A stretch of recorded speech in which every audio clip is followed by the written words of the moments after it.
കണ്ണൂർ ജില്ലയിൽ 500 ഏക്കറിലധികം വിസ്തൃതിയിൽ പരന്നുകിടക്കുന്ന ചരിത്രവും സംസ്കാരവും ജൈവ വൈവിധ്യവും ഒരുമിച്ച് ചേർന്ന ഒരു ഭൂമിയുണ്ട്.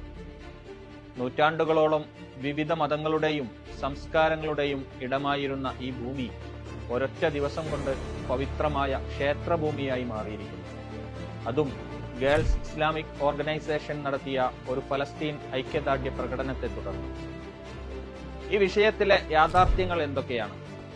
ആരാണ് ഈ നുണകൾ മെനഞ്ഞെടുത്തത്? എന്തുകൊണ്ടാണ് ഫലസ്തീൻ ഐക്യദാർഢ്യത്തെ മതസ്പർദ്ധയായി പോലീസ് ചിത്രീകരിക്കുന്നത്? ഫലസ്തീനൊപ്പം നിൽക്കുന്നു എന്ന് അവകാശപ്പെടുന്ന ഇടതുപക്ഷം വരെ തീവ്ര ഹിന്ദുത്വവുമായി സമരിയാകുന്നത് എന്തുകൊണ്ടാണ്? മാടായിപ്പാറയുടെ ചരിത്രത്തെപ്പറ്റി തരിമ്പും അറിവില്ലാത്തവർ മാടായിപ്പാറ മുഴുവൻ ദേവസ്വം ഭൂമിയാണെന്ന് അവകാശപ്പെടുന്നു. മാടായിപ്പാറയിൽ മാടായിക്കാവ് ക്ഷേത്രവും വടുകുന്ത ശിവക്ഷേത്രവും ഉണ്ട്. ചിറക്കൽ രാജവംശത്തിന്റെ അധീനതയിലായിരുന്ന ഈ ഭൂമിയിൽ അവയുടെ അതിരുകൾ കൃത്യമായി വേർതിരിച്ചിട്ടുമുണ്ട്. അതോടൊപ്പം മാടായി ഹയർ സെക്കൻഡറി സ്കൂളും മാടായി ഗവൺമെന്റ് കോളേജും ഒരു ഹൗസിംഗ് കോളനിയും പ്രൈവറ്റ് കോളേജും എല്ലാം സ്ഥിതി ചെയ്യുന്നതും ഈ പാറയിൽ തന്നെയാണ്. കേരള ടൂറിസം വകുപ്പ് മാടായിപ്പാറയെ ടൂറിസം കേന്ദ്രമായിട്ടാണ് രേഖപ്പെടുത്തിയിരിക്കുന്നത്. ഇങ്ങനെ കാലങ്ങളായി ഒരു പൊതു ഇടമായി മാടായിപ്പാറ നിലനിൽക്കുന്നു. പരിസ്ഥിതി സംരക്ഷണ പ്രവർത്തനങ്ങളും രാഷ്ട്രീയ യോഗങ്ങളും കലാപരിപാടികളും എത്ര നടന്നിരിക്കുന്നു. അന്നൊന്നുമില്ലാത്ത ദേവസ്വം ഭൂമി പ്രശ്നവും ഇന്നെങ്ങനെ വന്നു? 1980കളിൽ മാടായിപ്പാറയിൽ വിമാനത്താവളം നിർമ്മിക്കാൻ കരുണാകരന്റെ സർക്കാർ ശ്രമിച്ചപ്പോഴും പിന്നീട് 1990കളിൽ കളിമൺ ഖനനത്തിനായി മുച്ചൂടും നശിപ്പിക്കാൻ ശ്രമിച്ചപ്പോഴും ഇന്ന് മാടായിപ്പാറയുടെ വിശുദ്ധിയെക്കുറിച്ച് വാചാലരാകുന്നവർ എവിടെയായിരുന്നു? അന്ന് CPM ഉൾപ്പെടെയുള്ളവർ ഖനനത്തിന് അനുകൂലമായ നിലപാടാണ് സ്വീകരിച്ചത്. കേരയിൽ പദ്ധതിക്ക് മാടായിപ്പാറയിലെ സ്വകാര്യ വ്യക്തികളുടെ ഭൂമി ഏറ്റെടുക്കാൻ തീരുമാനിച്ചപ്പോഴും ആരും ഇത് ദേവസ്വം ഭൂമിയാണെന്ന് വാദിച്ചിട്ടില്ല.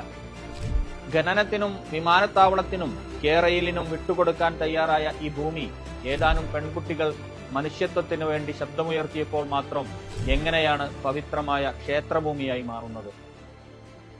സംഘപരിവാർ മാടായിപ്പാറ വിഷയത്തിൽ ഒരു നുണക്കഥ മെനഞ്ഞപ്പോൾ പിണറായി വിജയന്റെ പോലീസ് അതിനെ സാധൂകരിക്കുന്ന നിലപാട് സ്വീകരിച്ചു.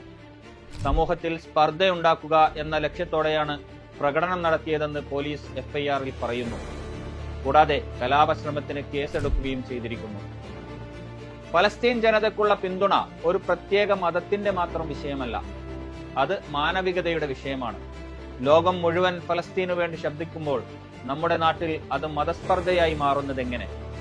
ലോകമെമ്പാടുമുള്ള ഫലസ്തീൻ ഐക്യദാർഢ്യ പ്രകടനങ്ങളിൽ സജീവമായി പങ്കെടുക്കുകയും മുംബൈയിൽ പോലും ഫലസ്തീൻ പ്രകടനത്തിന് അനുമതി നിഷേധിച്ചതിനെ ശക്തമായി വിമർശിക്കുകയും ചെയ്ത ഒരു പാർട്ടി കേരളത്തിൽ സ്വന്തം ഭരണത്തിന് കീഴിൽ ഫലസ്തീൻ പ്രകടനത്തെ മതസ്പർദ്ധയായി ചിത്രീകരിക്കുന്നത് എന്തൊരു വിരോധാഭാസമാണ്. മാടായിപ്പാറയെ ദേവസ്വം ഭൂമിയാക്കാനും പിന്നീട് ക്ഷേത്രഭൂമിയാക്കാനുമുള്ള ശ്രമങ്ങൾ ഈ വിഷയത്തിൽ നടന്നു. അതിന് സൈബർ സഖാക്കളും വിയോജിപ്പോടെ ഇടതുപക്ഷം ടീമുമാണ് മുന്നിൽ നിന്ന് നയിക്കുന്നത്. സംഘവാദപ്രകാരമുള്ള മാടായിപ്പാറയുടെ അതിരുകൾ സൈബർ സഖാക്കളും വിയോജിപ്പോടെ ഷാഹിനമാരും അംഗീകരിക്കുന്നു എന്നത് ഒരേ തൂവൽ പക്ഷികളുടെ സംഘഗാനമായി മാത്രം വിലയിരുത്തേണ്ടി വരും. കേരളത്തിലെ അറിയപ്പെട്ട ആസ്ഥാന ഇടതുപക്ഷ ബുദ്ധിജീവികൾ ഇതിനെ ന്യായീകരിക്കുകയാണ്. ക്ഷേത്രഭൂമിയിൽ പ്രകടനം നടത്തിയെന്നാണ് അവർ പ്രചരിപ്പിക്കുന്നത്. സംഘപരിവാർ അജണ്ടകൾ നടപ്പിലാക്കുന്ന പിണറായി വിജയന്റെ പോലീസ് നയങ്ങളെ വെളുപ്പിച്ചെടുക്കാനാണ് അവർ ഈ ഓവർ ടൈം പണിയെടുക്കുന്നത്. ഇതെന്തുമാത്രം അപകടകരമായ കളിയാണ്. ഒരൊറ്റ ദിവസം കൊണ്ട് ഒരു ഇടതുപക്ഷ കർസേവ നടന്നിരിക്കുകയാണ്. കണ്ണൂർ ജില്ലയിൽ മാടായിയിൽ സാധാരണയായി ആളുകൾ വൈകുന്നേരം പോയിരിക്കുന്ന ഒരു വിശ്രമ കേന്ദ്രം ഇവരുടെ ഭാഷ്യം കാരണം ഒരൊറ്റ ദിവസം കൊണ്ട് പവിത്ര ക്ഷേത്രഭൂമിയായി മാറിയിരിക്കുകയാണ്.